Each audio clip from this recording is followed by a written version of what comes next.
We're ready to go, Erik. Okay. Hi. Good afternoon or morning, everyone, depending on where you are. My name is Erik de Lange. I'm an assistant professor at Utrecht University and currently a visiting research fellow at King's College London. So I am sending you my regards from the British capital. Normally with an analog conference, this particular panel, which takes place on the last day of the conference. It's also the first panel. It's normally a bit of a battlefield. You see the people who went out last night and are a bit hungover. Some conference attendees have dropped from the program unexpectedly. Some figures have disappeared. Luckily, I would say, this is all happening today as well with our digital panel. We have a few changes to the program. Ignacio, unfortunately, has fallen ill and won't be presenting today anymore. Christos, luckily, is still very much here and alive and will be joining us. We'll be sending you his wisdom briefly. Luckily, we've also found a replacement for Ignacio, namely Lien Verpoest, who will be sharing her paper with us in this panel, who was so gracious to improvise a bit and step in at the last minute. That's very nice of her. So I will now go on to introduce our first speaker, Christos Aliprantis.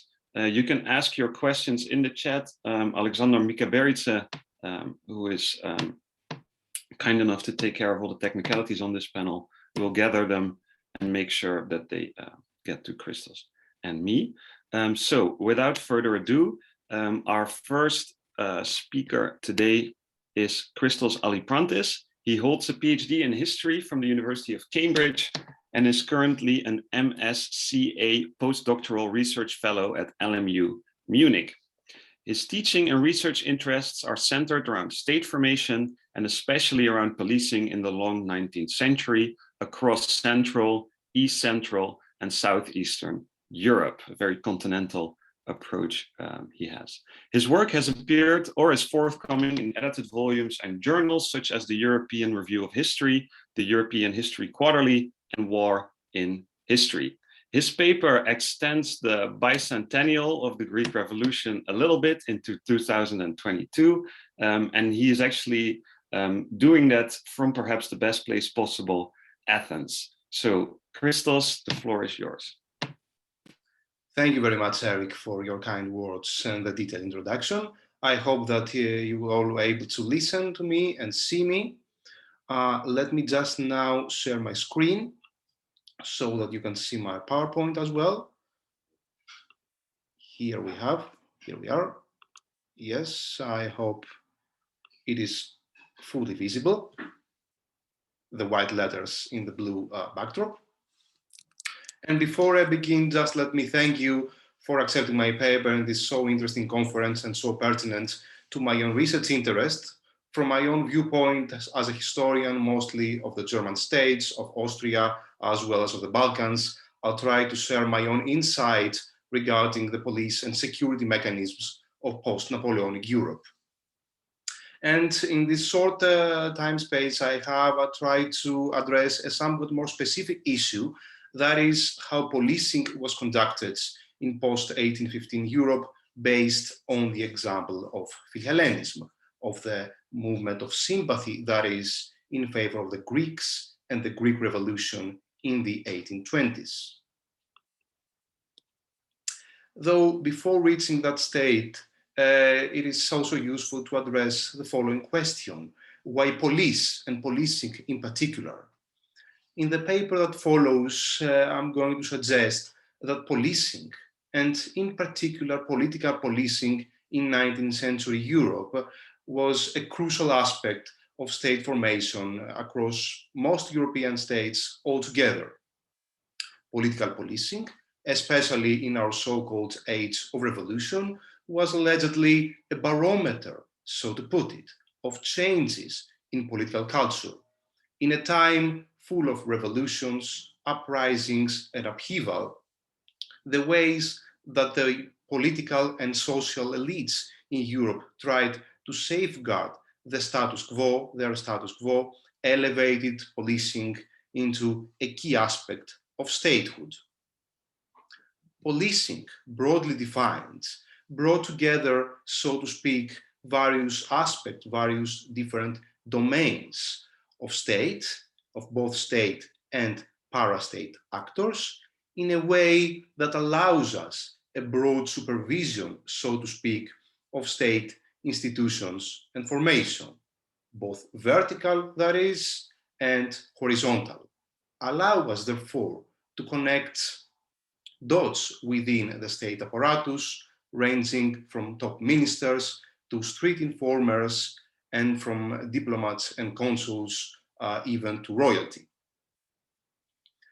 Even at transnational level, policing allows us to supplement what we already know about the quite extended revolutionary networks in early 19th century Europe, since the networks, the equivalent networks of transnational policing used to, so to speak, imitate and follow those of the revolutionaries. When it comes to the geographical space that we are going to investigate, as you can see in the map, Central Europe after 1815 was a politically fragmented space. On the one hand, the Congress of Vienna established the Bund, the German confederation that acted as a, so to speak, umbrella institution for almost 40 different polities, as it is shown in this very colorful map. The most important and powerful among them was no doubt the Habsburg Empire and Prussia, leading conservative powers of the time. Especially now, for the early and mid-19th century, they were also very important police powers, so to speak, more important than Great Britain, France, and even, one could argue, Russia. That was so due to the numerous threats, real or imaginary, they faced in the given time span. Revolutions in Southern Europe in 1820-21, in Western, Eastern, and Southern Europe 10 years later, 1830-31, a pan-European wave of uprisings, 1848-49, and of course, the Paris Commune of 1871, that used to remind every decade or so that intellectual and political movements like liberalism, including Philhellenism in this case, radicalism, or early socialism could pose a threat to the established political order, a fact that of course called for stricter political policing. Leading statesmen like the ones we can see in these photos, Prince Metternich on the right, Count Josef von Sedlinsky, the head of the Austrian police until 1848 at the center, and Karl Ludwig von Hingeldey, the Prussian police minister in the mid-19th century, were key figures in shaping and implementing police methods and practices, not even in Central Europe, but across the continent. When it comes to the more specific aims of political policing in Europe after 1815, we can identify two major objectives, as Beatrice has in detail explained them in her quite new book, which you can see here. First of all, the European statesmen in Vienna wanted to prevent a new pan-European conflict, while similar to the Napoleonic Wars, while at the same time they also wished to prevent and suppress revolutions from below, so to speak, that were once again capable of destabilizing the entire continent. In the police reports and in general conservative political vocabulary of the time, terms like Democrats, Jacobins, Bonapartists, terrorists, and so on, or the so-called Party of Riots, the Umsturzpartei, paraded and appeared very frequently in these sorts of documents, creating, that is, a pan-European conservative imaginary vocabulary that brought together conservative elites and officials from throughout the continent. These ideas of the various national, so to speak, revolutionary movements being entangled with one another brought legitimacy to the conservative cause and gave to the statesmen of the time a sense of emergency, a sense of the imminent. The same thing applied with the Greek Revolution and Philhellenism. Maybe it's not unreasonable to call it maybe the longest revolution of the 19th century, after the French one, of course, since it lasted for a good decades.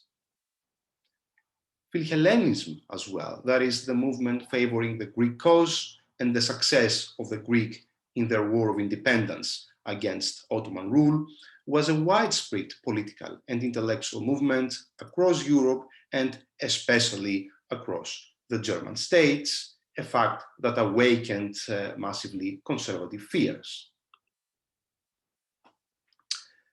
Of course, we need to take into account the particular political setting of the German space in the years after 1815.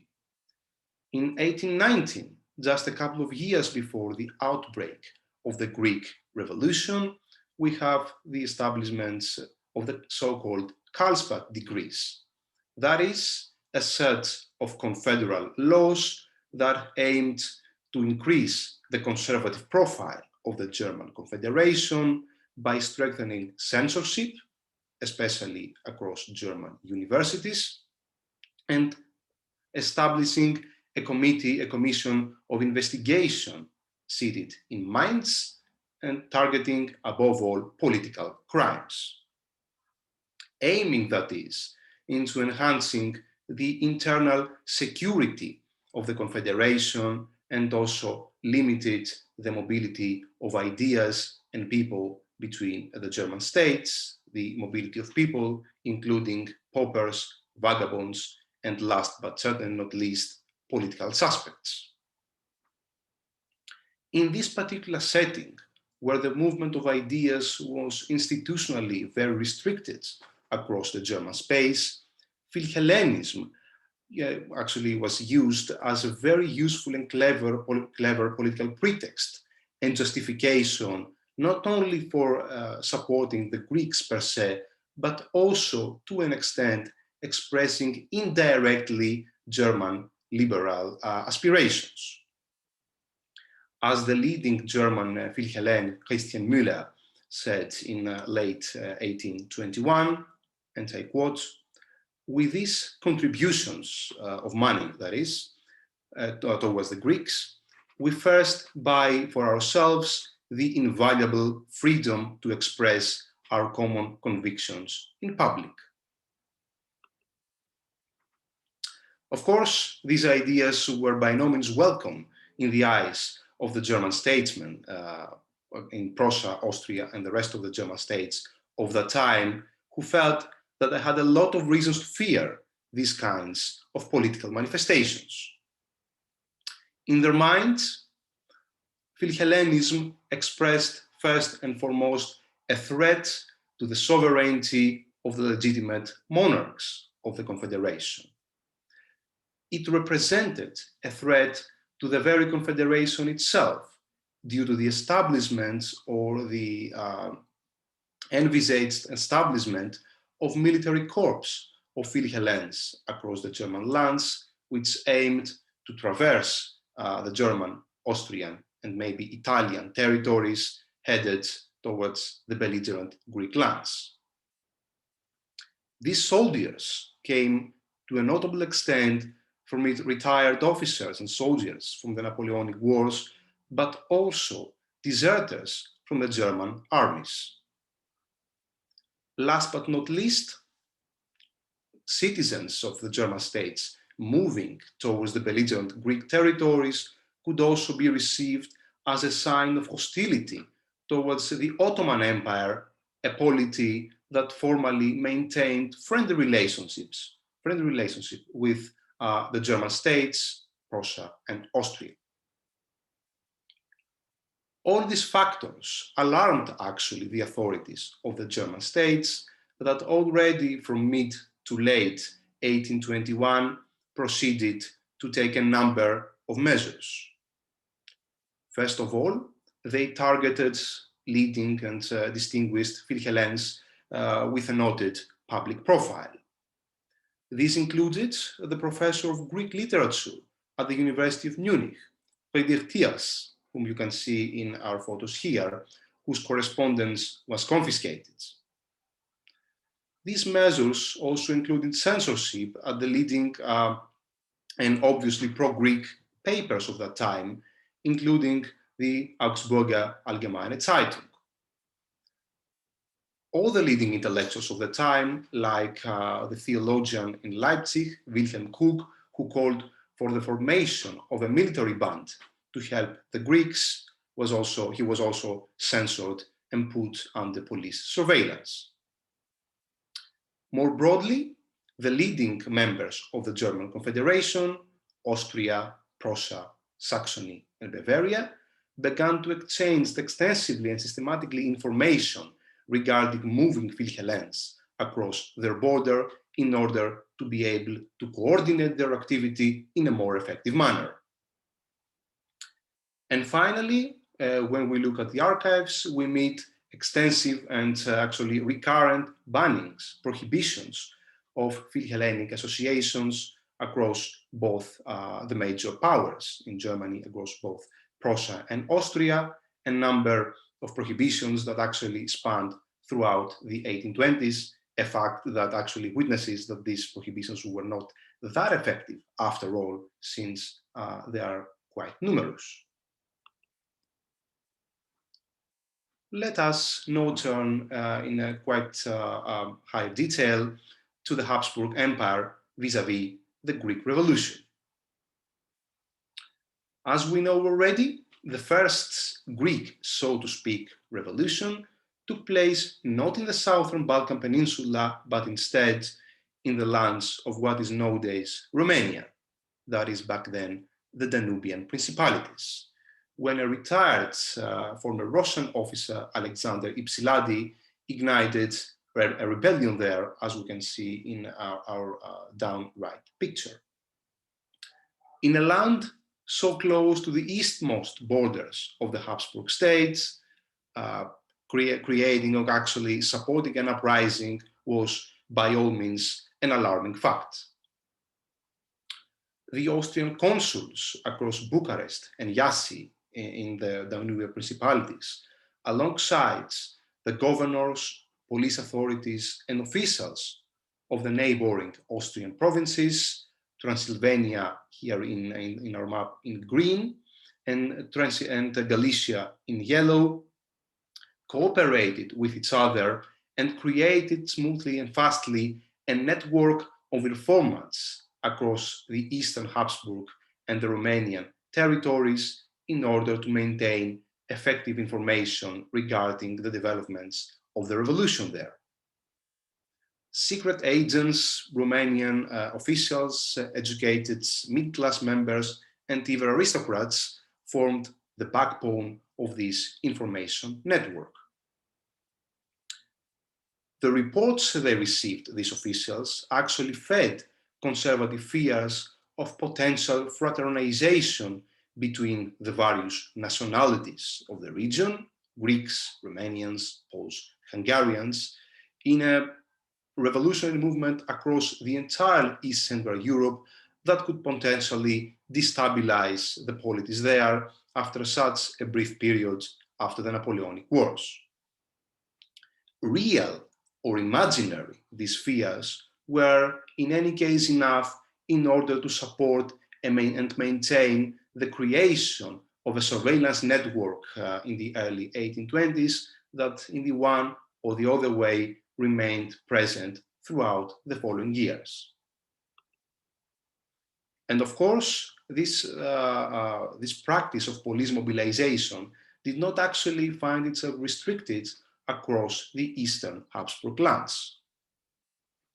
Right after 1821, we cannot a massive, for the standards of the day, influx of refugees after the collapse of the revolutionary front in Wallachia towards the Habsburg state. 5,000 to 6,000 individuals fled from Wallachia to Austria after losing the wars against the Russian and Ottoman troops. Initially, the Habsburg authorities refused entry to these groups because they understood them as representatives of radical ideas.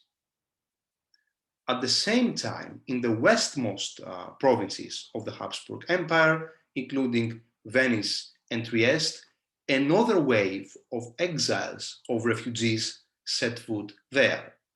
They were the refugees coming from the Ionian Islands or Western Greece through taking the sea route of the Adriatic, tried to escape hostilities and maybe Ottoman brutalities in their homelands by finding or trying to find refuge in the Habsburg lands, in the Habsburg Italian lands.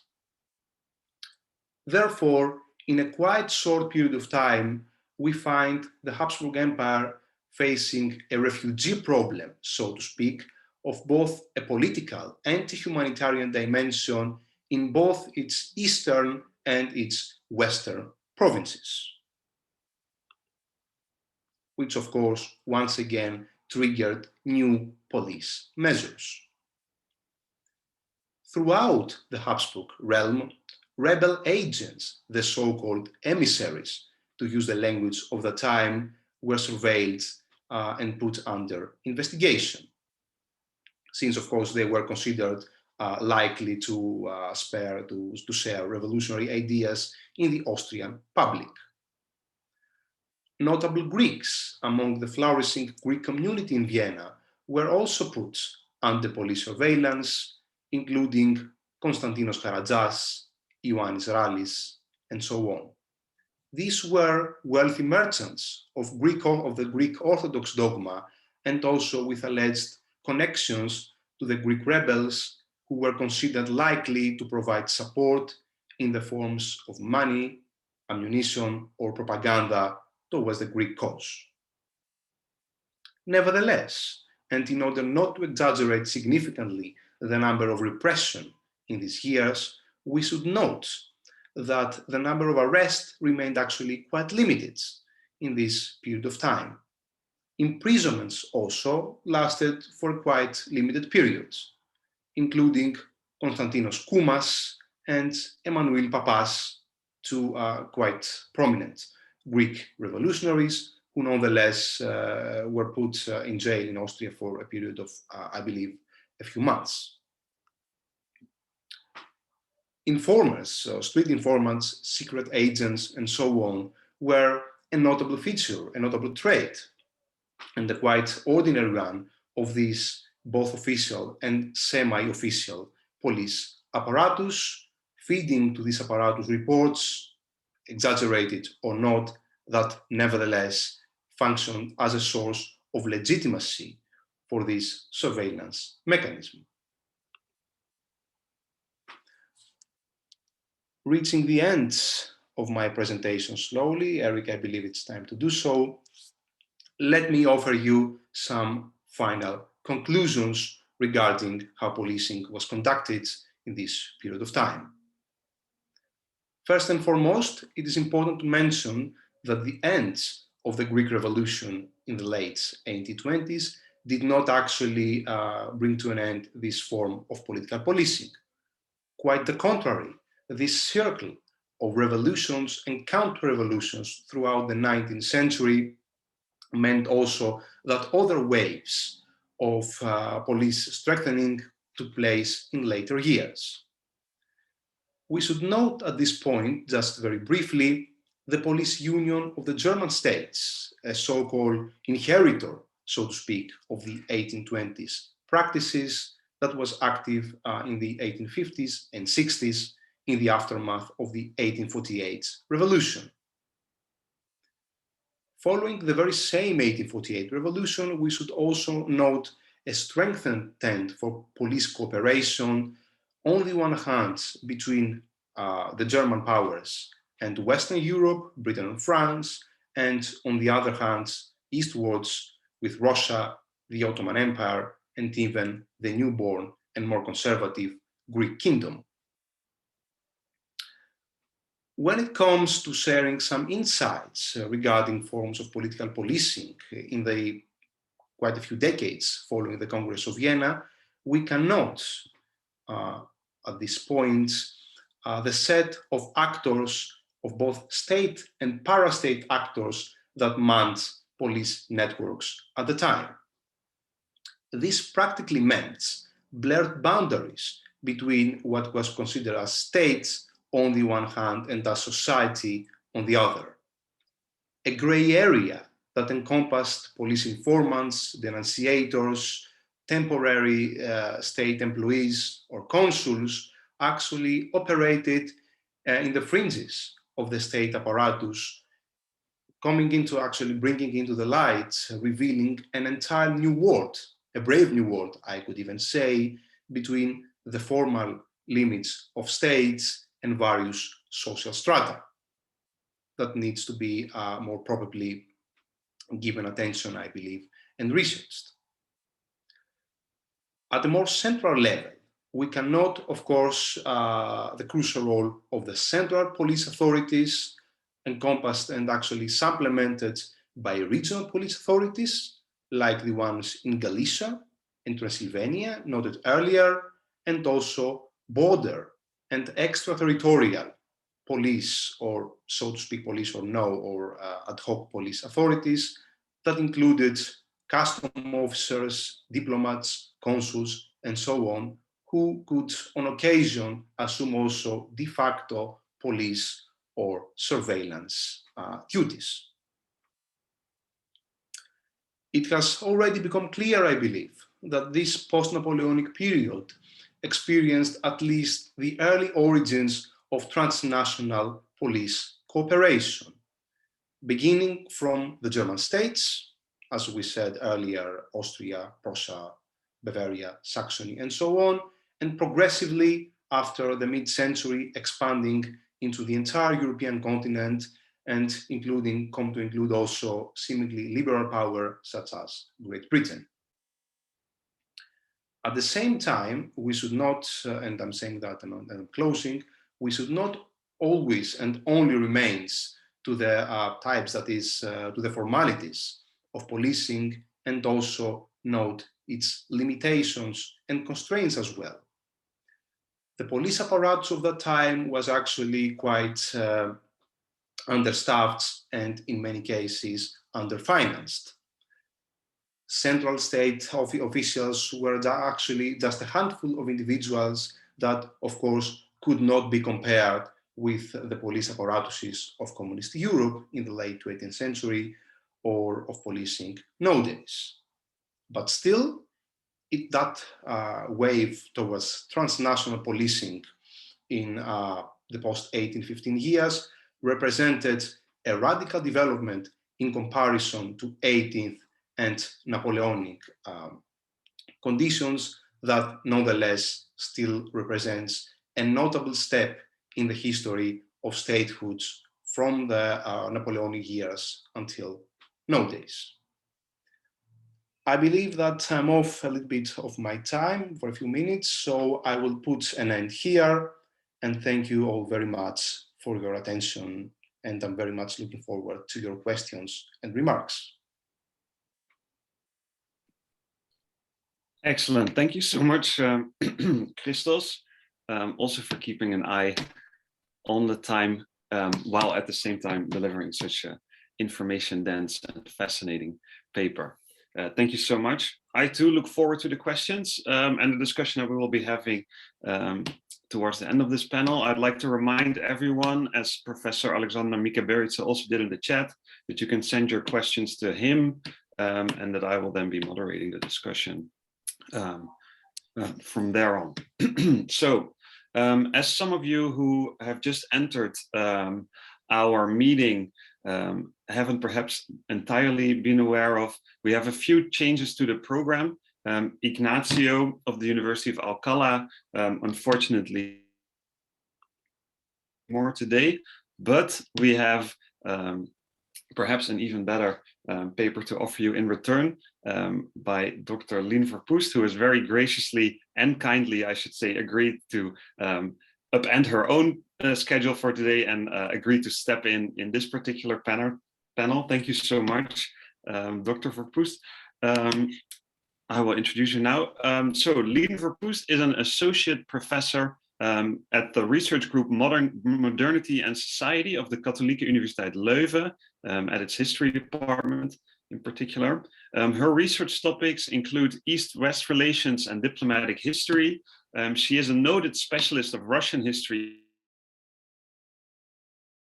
So she's really a great example of how you can bridge different historical eras, and really with her work she highlights also the enduring relevance of the age of revolutions for the present. She has published a book on the European policies of Russia in Dutch in 2000. A recent article of hers is Liberalism in Russia, from the Margins of Russian Politics to an Instrument of Geopolitical Othering, which appeared in Global Affairs in 2018. So we are very happy to have her with us today. Lien, the floor is yours. Okay, thank you. Can you hear me? Yes, good. Then I will share my slides. I must say that I just finished them, so I apologize already in advance if there are any typos on the slides, and I will also try to stick to my time. Wait, so I hope you can see my my shared screen now. So I was going to talk normally a bit several hours later, but I will do it now, about the conservative state building in Russia between 1815 and 1855. I called my presentation From Cosmopolitan Connectivity to Official Nationalism, the use of parallax in conservative state building in Russia. And these are actually the topics I will discuss today. With a focus mainly, as you can see, I will first introduce it briefly. I want to discuss first cosmopolitan connectivity between two people, Sergei Uvarov in Russia and Carlo Andrea Pozzo di Borgo, who was a good friend of his in Vienna when they both spent time there. Then I want to move on to Russia and see actually how the ideas developed in a, let's say, cosmopolitan conservative circle in Vienna were translated by Uvarov to the Russian context, partially. And this is what I will do by looking at three initial types of conservatism in Russia before 1815, then conservative state building in Russia after 1815, and also looking or asking the question, how did Uvarov do this in his life, and trying to translate some European conservative ideas to a Russian context. And I use the concept of parallax, but I will discuss this later. So I will immediately take off by explaining to you what I mean by cosmopolitan connectivity. As I already said, my focus in my research, and this is also what I've published on recently in a book by Matthijs Lok, who presented yesterday, Juliette Reboul and Friedemann Pestil. My focus lies with, let's say, the informal diplomacy of, on the one hand, Sergei Semyonovich Uvarov, and on the other hand, Count Pozzo di Borgo, who met in Vienna in the first decades of the 19th century. Uvarov was a young diplomat. He was very briefly only in Vienna, only a couple of years. Pozzo di Borgo was a bit longer there, but they were part of a broader circle that I've been studying over the past years, consisting of people who all had fled their countries or were united, let's say, in their counter-revolutionary thought and also anti-Napoleonic feelings. Prince Lien, the Belgian prince, was one of them. Friedrich Gens was one of them. Yekaterina Fyodorovna Dolgorukova also was there for a while before returning to Russia. Madame de Stael also passed in Vienna and was welcomed by this circle. And a crucial figure also who I've been researching a lot is Count Andrei Razumovsky, then Russian ambassador in Vienna, who actually was one of the last Cossack figures in the Russian Empire. I'm very anxious to see that his old estate in Baturin in Ukraine now is not being damaged. It's really in the line of fire of the current events in Ukraine. So these are the people I've been studying. This is the Vienna Circle in which Uvarov and Pozzo di Borgo met. And so the cosmopolitan connectivity of these people mainly implied that they were united by an idea of nostalgia towards the Ancien Regime. Not all these people were completely united in their views, but this was one of the uniting forces, let's say, in their ideas and also mainly in their correspondences, which I've been studying. Now, if we zoom in on the two people I want to discuss today, on the one hand, Sergei Uvarov, on the other hand, Pozzo di Borgo, at the moment they met in Vienna, Uvarov was very young, in his early 20s. He was a young diplomat there, married into the Razumovsky family, and he wrote about his experiences in Vienna, a manuscript that was never published called Tablet d'un voyageur russe, so memories of a Russian traveler. Later in his life, really at the end of his life, in the between 1847 and 1855, he also reminisced a lot about his very brief period in Vienna. He wrote a book about Pozzo di Borgo, also about Baron von Stein. He wrote about Gens, and he also wrote beautiful memoirs of the Lien and the style.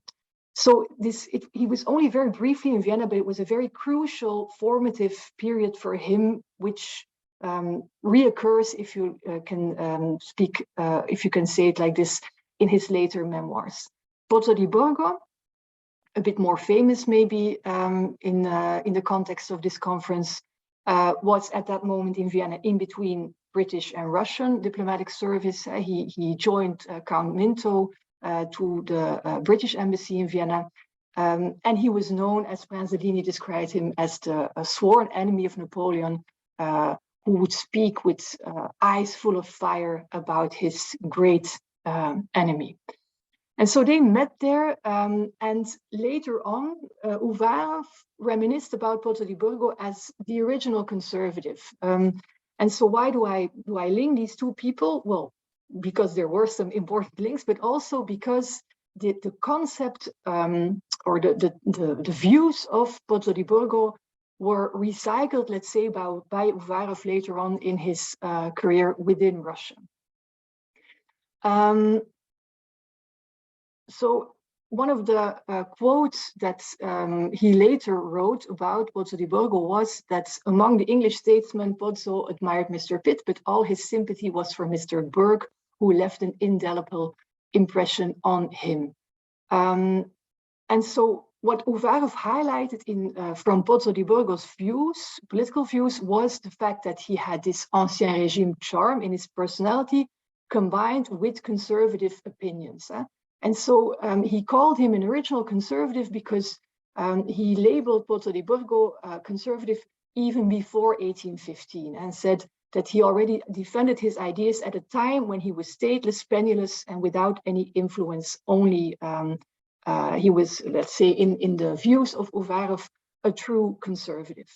Now, if you look at the diplomatic correspondence of Pozzo di Borgo, who after his time in Vienna went into Russian diplomatic service and became Russia's ambassador to France. And then later in his life, when he was suspected of having too many pro-French ideas, became ambassador to Britain in London. Very much this view that Uvarov highlights in Di Borgo's ideas also you can find in the diplomatic correspondence. So this is something I'm now systematically studying. I put some examples in the slides. Here you can read one of them where he talks about, in October 1815, he writes to Karl Nesselrode that among the events on which the tranquility of Europe depends, Your Excellency will permit me to observe to him that there are none, in my opinion, more likely to contribute to it than to see the Prussian cabinet is discussing this after such great acquisitions to adopt a conservative system and firm and measured steps amidst all the seeds of revolution that harmful principles and the abuse of the good have sown there. And he repeatedly in his correspondence kind of warns for the harm of revolution or violent reforms that threaten, of course, the security of Europe. Another quote, there's many, I just highlighted two of them. If we want to restore the French nation to itself, we must help the government that will succeed to establish a conservative force in a spirit of moderation and wisdom, very Burkean. Then we will have the true pledges of peace, which consists less in the type of the conventions than in the nature of the power with which they are made. So these are just two examples to give you an idea of the views Boto di Borgo had before in Vienna, but also later in his diplomatic correspondence, which is very extensive and very interesting to read.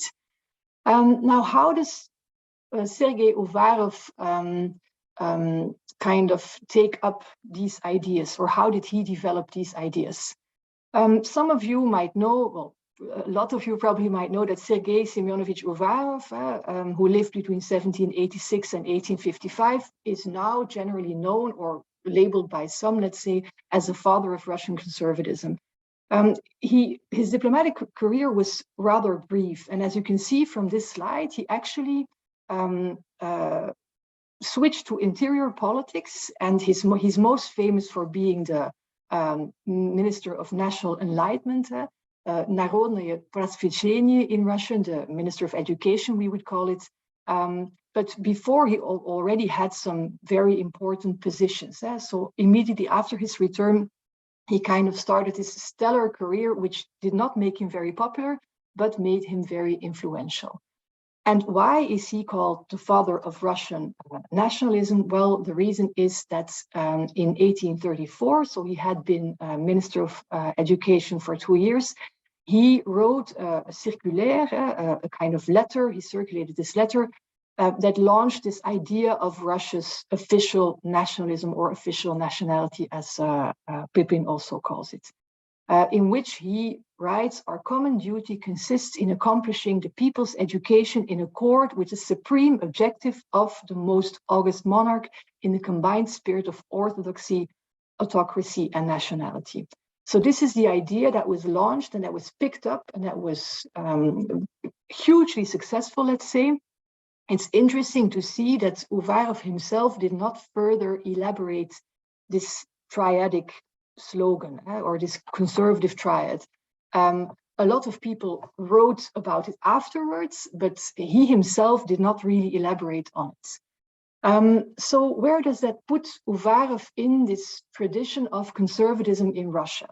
For the second part of my presentation, I want to take you back a bit to the early 19th century to kind of situate Uvarov in this tradition of conservatism in Russia and the gradual development of conservative ideas in Russia. It all started, let's say, in the early 19th century with a generation which is very often labeled by researchers like, for example, Alexander Martin, who wrote a crucial book on Russian conservatism, as the Catherine generation. So a generation of men, statesmen who grew up under Catherine the Great, had a very westernized education, but gradually became statesmen who also worked under Tsar Paul. And when Tsar Alexander, as a more liberal Tsar in the early 19th century, came to the throne, were sidelined. And so I wouldn't say that they were has-beens by the early 19th century, but they were standing on the sideline, let's say, in 1801.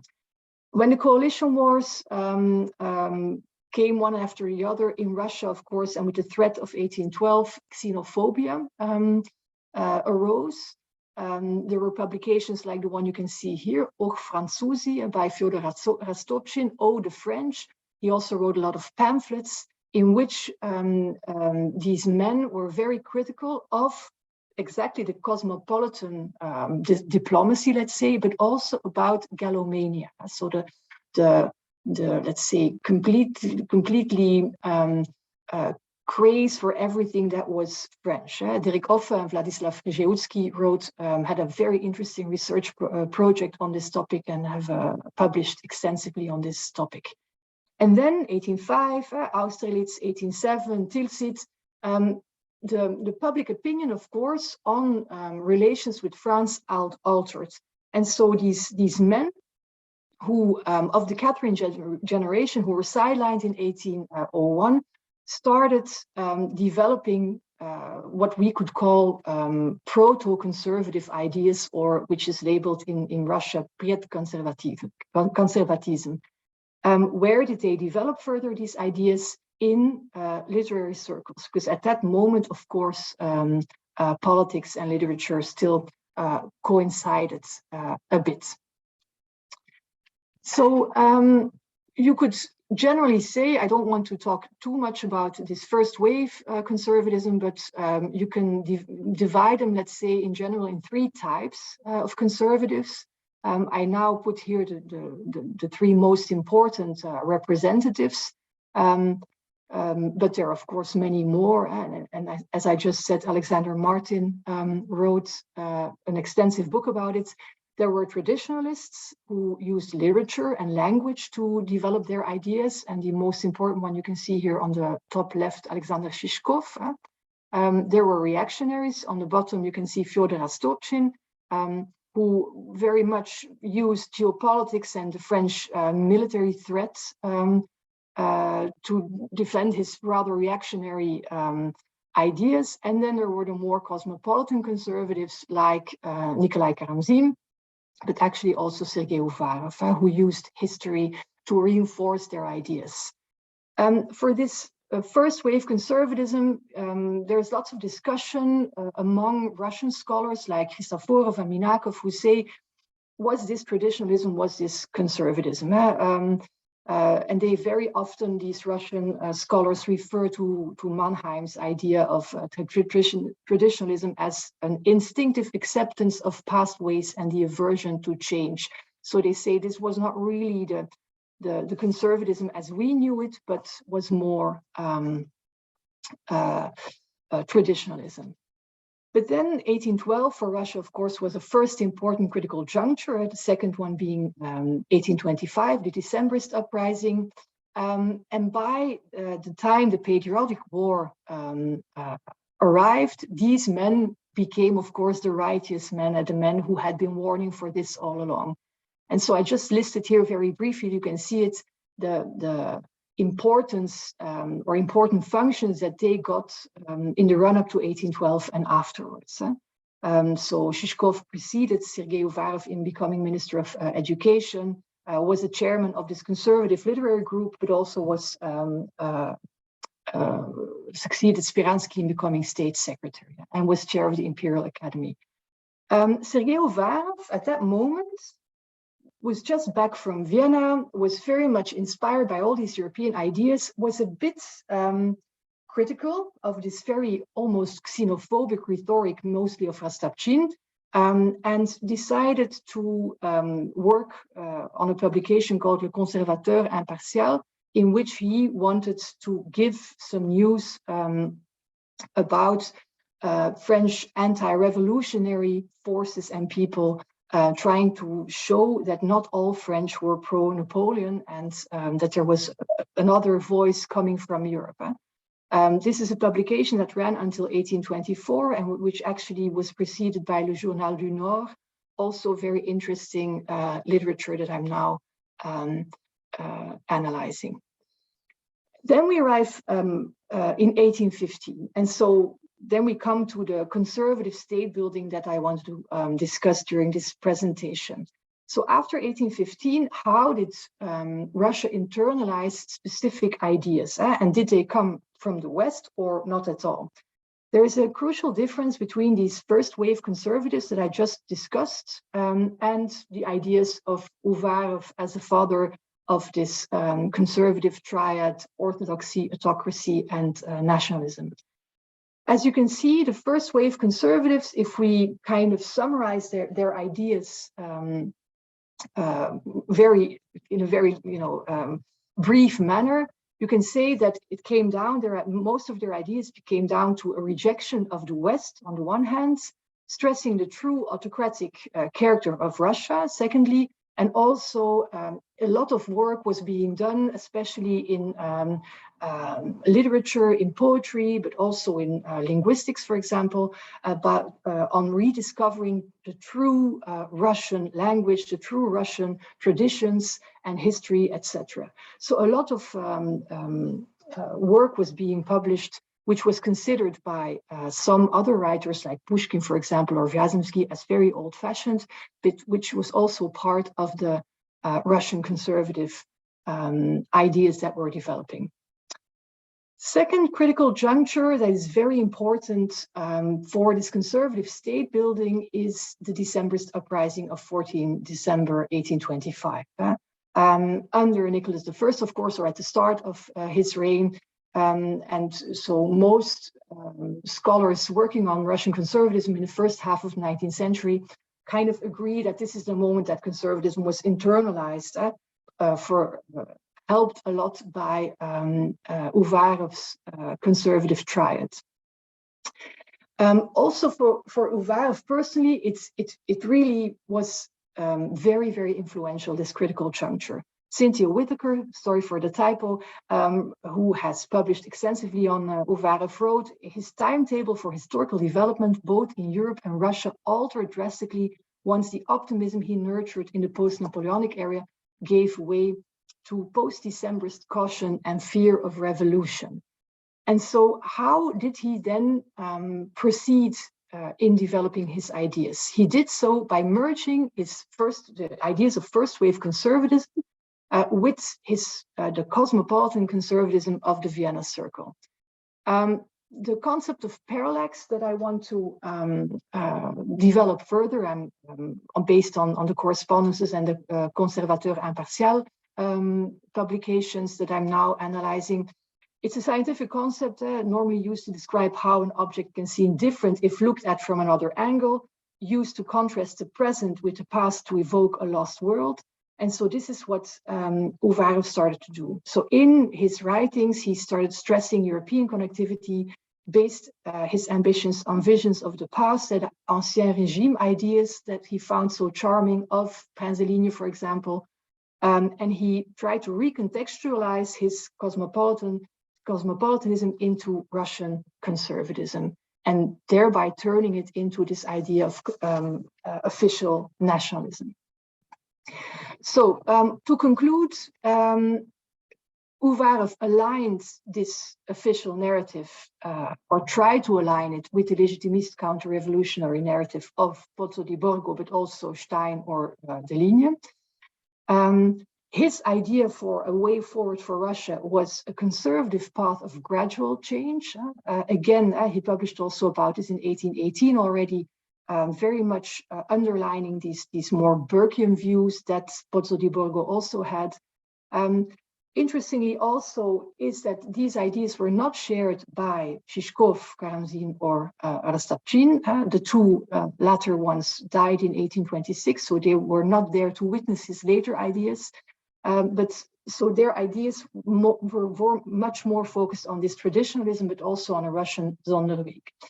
And so this is, I think, the interesting aspect of Uvarov's ideas. He did not exclude a European path in his ideas, but tried to link it, Russian and European conservatism. He literally wrote that he saw himself as a bridge between East and West. And so by referring through this concept of parallax to the earlier views of his European friends, in his memoirs in the 1840s, he tried to reinforce his views of official nationalism that he launched in 1834.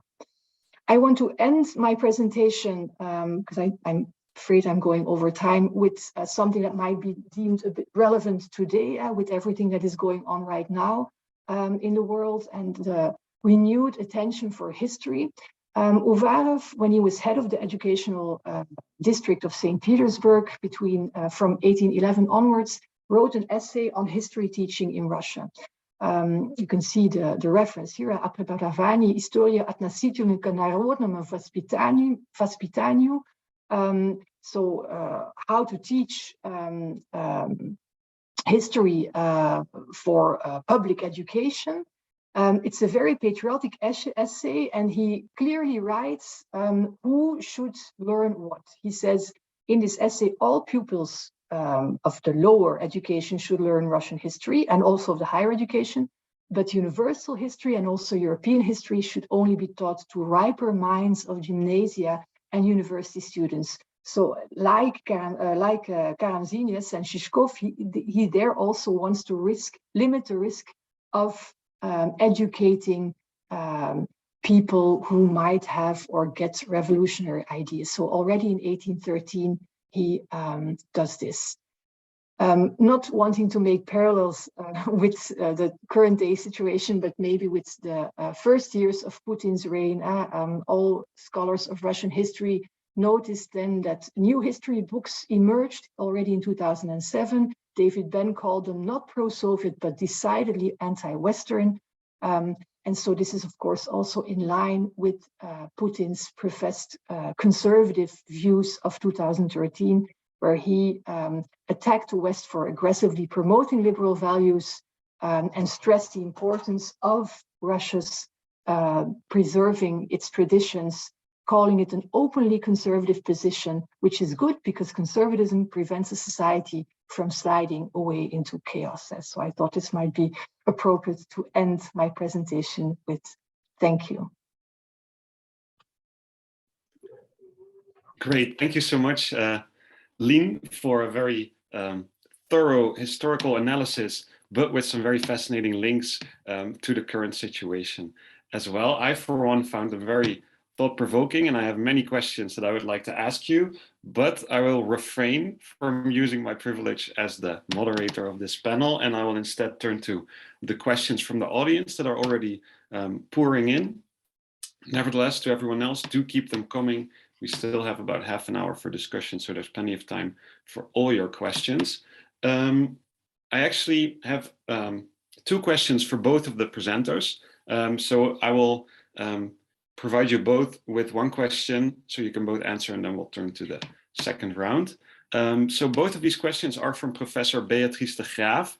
In the chat, these questions come off a bit shorter than you would normally have at a conference, but I'm sure they would also come with thanks and gratitude for your presentations as well. I will just add them to the questions for you. So Christos, Professor de Graaf would like to ask you, did the German Confederation and Austrian police agencies work with intelligence networks and spies? And did they run spies in Greece and the Ottoman Empire as well? She then wants to know, what do we know about such spies, and where are they located in the archives? Do they even have any archival traces left? Okay, then to Lien Verpoest, also from Beatrice de Graaf. To what extent were these first wave conservatives in Russia truly influenced and imbued by Russian orthodoxy and spirituality? Or were their influences mainly political and cultural? She would like to ask you this. Christos, would you like to answer? Absolutely, yes. Thank you, Erik, and thank you, Beatrice, for the question. Indeed, it is so that spies, denunciators, informants, and so on, use the term you wish, were used at this particular point to collect information on the spot. Nevertheless, we don't have an accurate definition, so to speak, of what was a spy. A spy could be a local and on-the-spot agent who formed an ad hoc connection with the Austrian police or the police of the other German states. It could be an official representative of the Austrian authorities in Greece with a mission to collect information, such as the later ambassador in Greece and emissary, so to speak, in the 1820s, Adam Hawkes von Osten. At this point, it would be meaningful to tell you that the consuls and the diplomats on the spot played a quite important role in forming such agent networks, which nonetheless remained quite fragile and quite changeable, depending on local balances, acquaintances, and so on. When it comes to what we know about these mid to low level, so to speak, personalities through the state archives? Well, the answer is not much, because the higher somebody stood in the hierarchy, the more we know about him or her, and vice versa. If we have to do with a relatively low level denunciator or spion or a spy, then we cannot know much. Usually we don't have any ego documents, first written documents. The best thing we can usually find is at least indirect or rather brief references through diplomatic correspondence and other state reports, such as the conference, the ambassador in Bucharest met today with Agent X and told me X and Y. For the purpose of my dissertation and current research, I set as my aim to actually write microhistories, biographies of this kind of agents based on these dots and pieces, so to speak. It was a difficult task, but it was eventually possible to reconstruct the lives of at least one or two such secret agents. I'd be happy to share information about that in the future.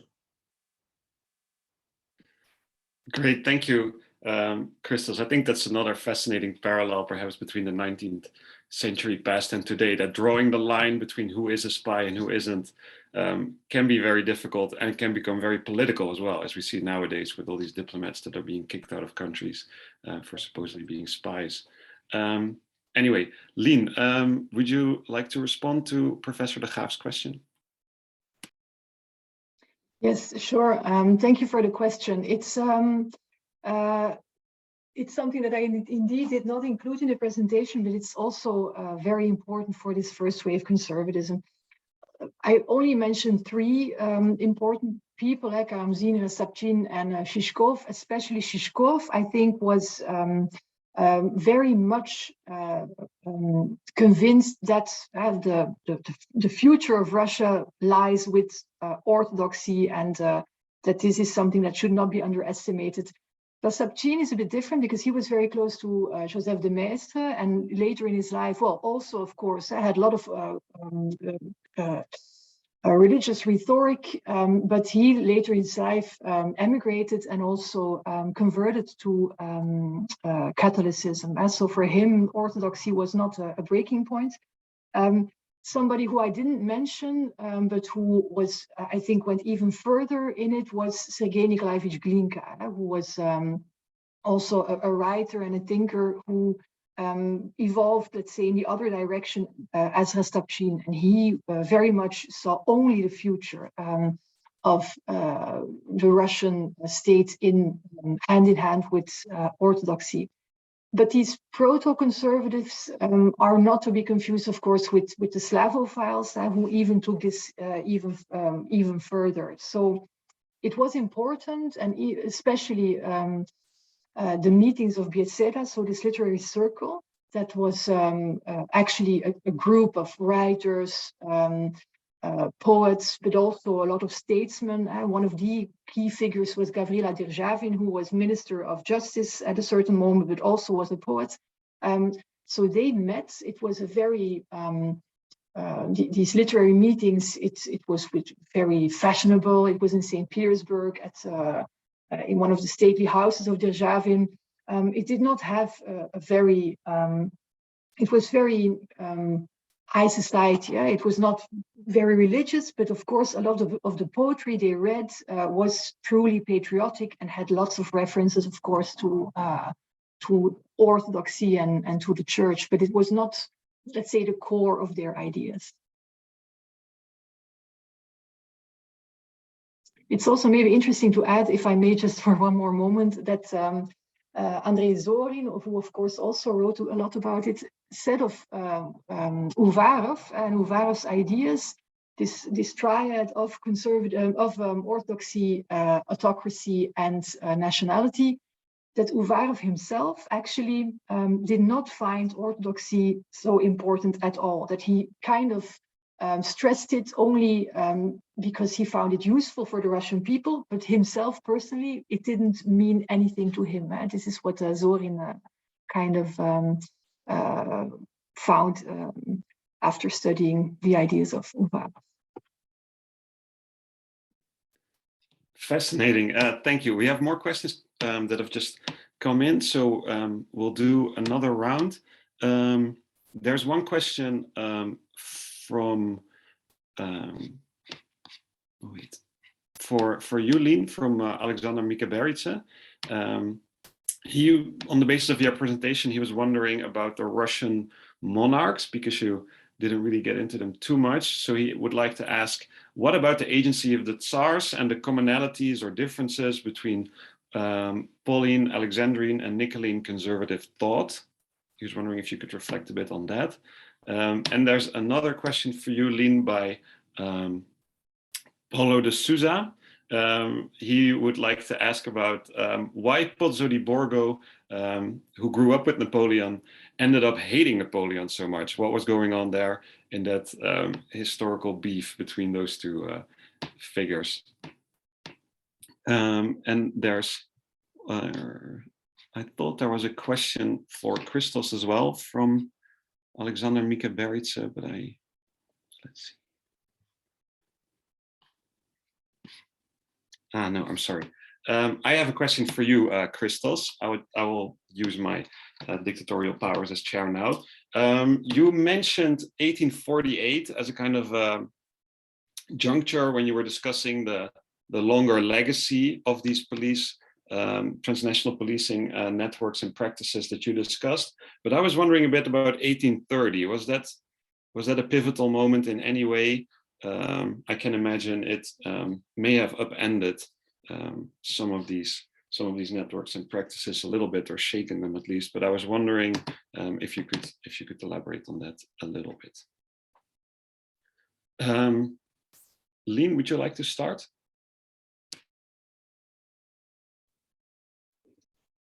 Yeah, thank you for these questions. Indeed, the agency of the Tsars, this is also something I omitted. It's the curse of 20 minutes presentations, but it's indeed, I think, important, and maybe I should have included it because it's, of course, the most important. I think it's Cynthia Whittaker who once wrote an article that I read as a student, and I thought this is the key to Russian high politics in the 19th century, and it was about having access to the Tsar or not, that all your political agency in an autocracy depends on having access to the Tsar or not.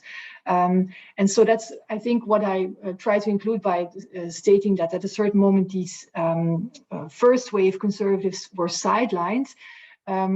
They, at this Catherine generation, so Shishkov, Rasapchin, Karamzin also a bit, but a bit to a lesser extent, both Rasapchin and Shishkov worked under, Shishkov was in the Navy under Catherine.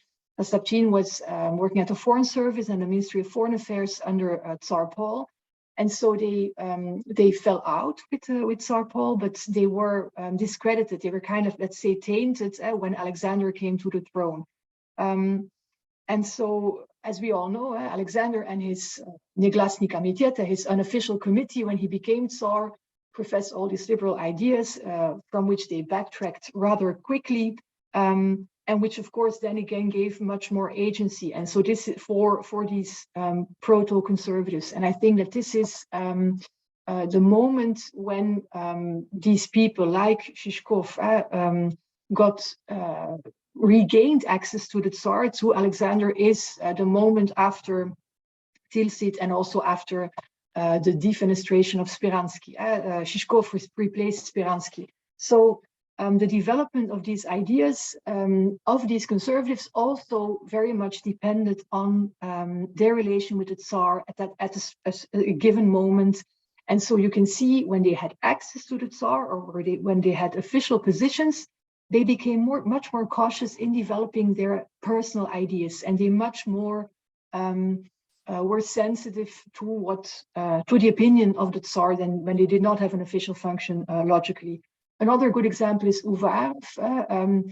The Decembrist uprising was for him so important because at that moment he started realizing, and so a lot also has been published, a biography of Uvarov has been published last year, and there also it is described that he had a huge longing for Europe, and he really did not feel very well in Russia when he returned. And he was writing to von Humboldt and to Goethe, saying that, I really miss highly intellectual exchange of ideas with you.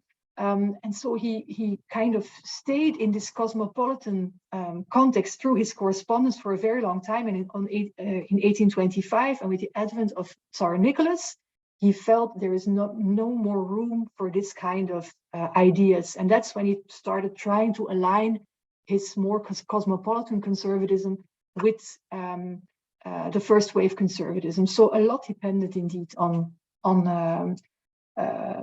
the views of the Tsar, who was then in power.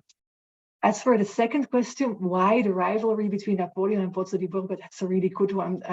I've read a lot about Pozzo di Borgo's ideas about Napoleon. He's mainly also in people writing, contemporaries writing about him. They always stress that he's the ennemi juré. But what exactly happened? They say they were in different factions in Corsica and in Italy, but I should look it up. I can't say it. There's not one incident that happened. But there is an academic who once wrote an article, I have it somewhere here on my computer,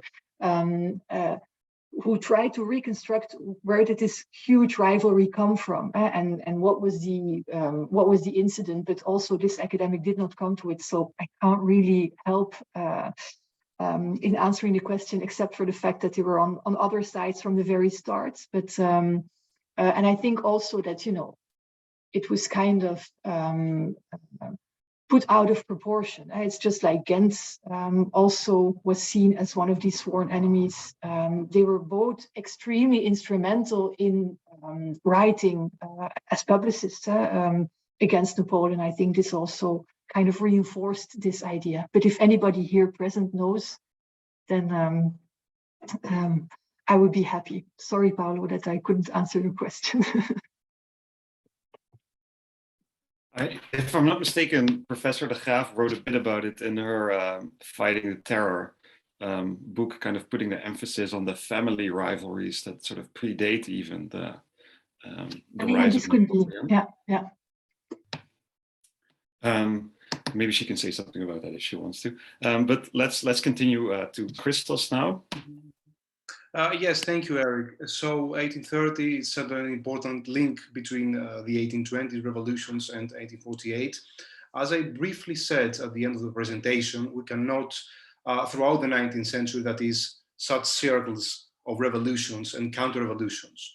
And here, I believe we can identify a pattern. That is, each time we have a revolution, we have a certain strengthening of the police and surveillance apparatus, at least for a few years, which in the coming ones, it's slowly falling into hibernation, and it's slowly getting more disorganized until the next wave of revolution takes up at least some of the legacy of the previous apparatus and strengthen it again. In this process of, say, 2 steps forward and 1 step back, and so on.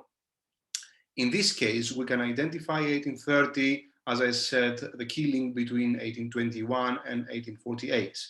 We have, of course, revolutions in Paris, central Italy, Poland, and so on. And as with the previous and later police measures, again, we can identify here a number of reforms. First, the establishment of another investigation commission in Frankfurt, by and large directed by Metternich, by Austria. The creation also of new states, Greece and Belgium, seemingly liberal, but on the other hand, increasingly conservative, at least to the extent of to the level of political crime. Let us not forget that Greece had a Bavarian prince as its king, and also eastwards, the Decembrist uprising was mentioned a little bit before, and of course after that we have the establishment of the so-called third section of the Tsar's chancellery in Russia, the first kind of official Russian secret police, aimed above all to spy upon Polish emigrants abroad.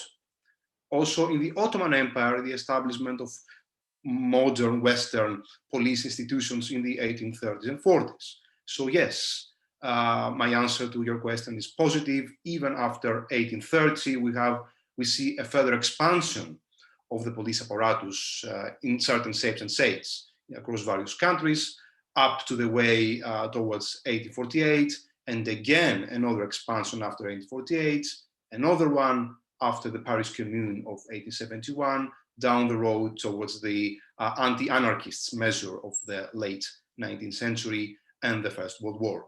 In order, that is, to expand a little bit your question after 1830 and allow us to see the bigger picture, the bigger pattern in 19th century police expansion. Very well. Yeah, thank you for expanding the frameworks a bit more even. I love to hear these sort of bigger implications of your story. We still have a few minutes left for questions, so if anyone would like to ask anything, please do so in the chat. I still had a question for Lien Verpoest that I would like to ask, and that's about when you were talking about Uvarov writing about these true conservatives, considering Pozzo di Borgo a true conservative. To me, this kind of suggested that this post-conservative was also kind of fashion or a hype, where you could distinguish between the real ones and kind of the bandwagon jumpers. That's kind of the impression I had. So would you say that conservatism really was also like a fashion, a fad that people were just like running after, like they would do with the fashion in clothing or in music, for instance? And I'm asking that in particular because nowadays, this is a bit ahistorical perhaps, but we tend to equate the revolutionaries with like the avant-garde being sort of the cool kids in the know, you know, with Byron joining the Greeks, or with even the Decembrists in Russia. You even have a 21st century indie band that took their name from the Decembrists and are touring under that moniker, supposedly because they think it's cool. So I was wondering, is that maybe kind of an anachronism, and were the real hipsters, so to say, the conservatives in 19th century Russia?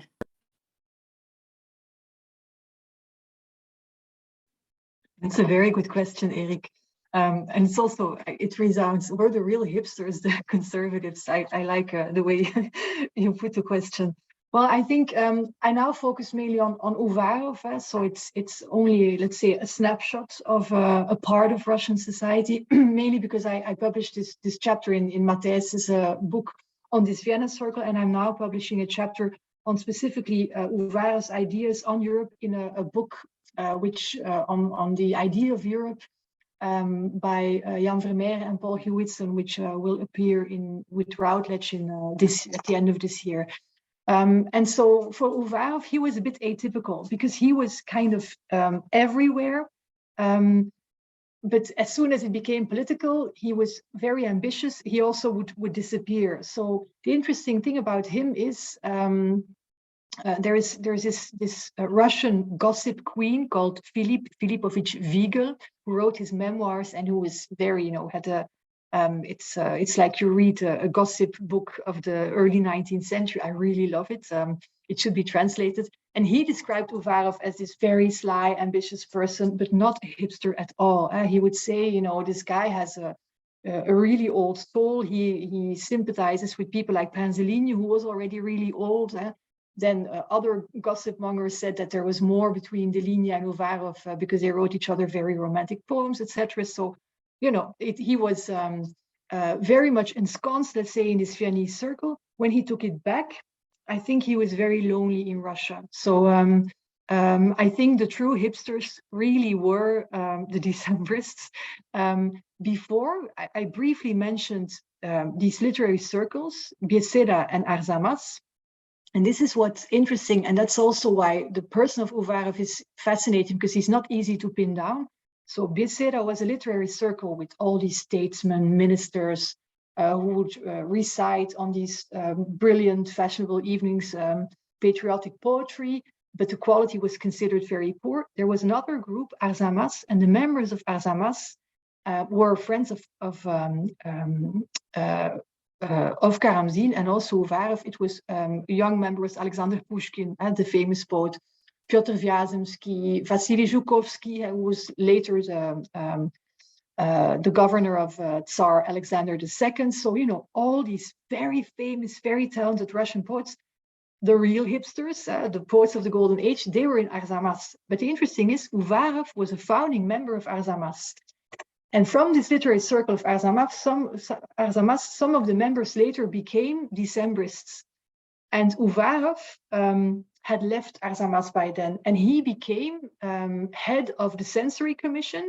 And he also was involved in the trials of some Decembrists. So he kind of started censoring his old friends. So the true, let's say, avant-garde remained the people of Arzamas, the writers, the poets, and the Decembrists, and Uvarov really went to the other side. And so his idea of conservatism, he linked himself up with these older conservatives and was very, I think, lonely in this position. Okay, so the division between the hip and the unhip actually was more clear-cut and more in line with how we would look back on that nowadays. But still, fascinating ties and links there as well. We have one final question for Christos from Ivan Ordonez.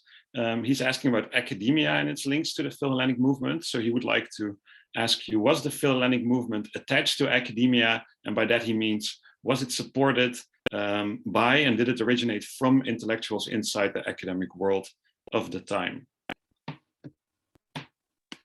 Oh, absolutely, yes. I would say that academics were among the key supporters, the key pillars of the Philhellenic movement, especially in Germany. At first, I mentioned at least briefly certain academics such as Friedrich Thiers, professor of ancient Greek literature at the University of Munich, and also Wilhelm Krug, professor of theology at the University of Leipzig. So yes, definitely, these individuals had the key knowledge of the classical texts of the Greek antiquity. They were first and foremost affected by the movements of classicism and romanticism.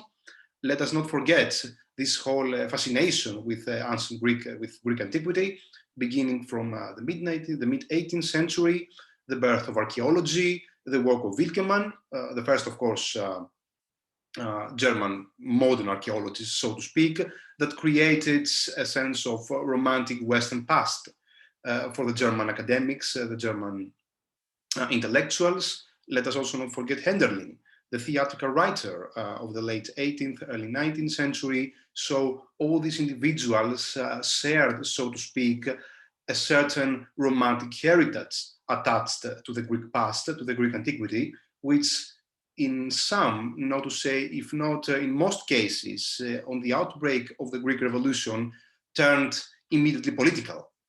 So all these individuals, all these academics were familiar with their own Greek past, of course, and therefore they found it no difficult to support the Greek cause after 1821, given, of course, as already mentioned, the severe censorship measures established and implemented in Germany after 1819. So individuals like Thiers or Krug were not in position to express their minds and thoughts freely. They had to emphasize, they had to create some sort of pretext in many cases to do so, and the Greek Revolution found itself to be exactly that. Okay, so thank you, Christos. With that, we come to the conclusion of our panel, which turned out a bit different than expected, but nevertheless worked out very well. I would like to thank both of you again. Thank you, Christos, for your paper, and thank you also, Lien Verpoest, for stepping in and for providing us with such a fascinating contribution to our conference. So we will reconvene in about 20 minutes time for panel 4, which will feature some more Central European history. We'll have one paper on the German gendarmerie. We'll also have a paper on the German Confederation and fortresses. And rest assured, for those of you that are a bit less German inclined, we will also have a paper on security in North America. during the Age of Revolutions. So thank you all for being here, and we'll see each other in 20 minutes.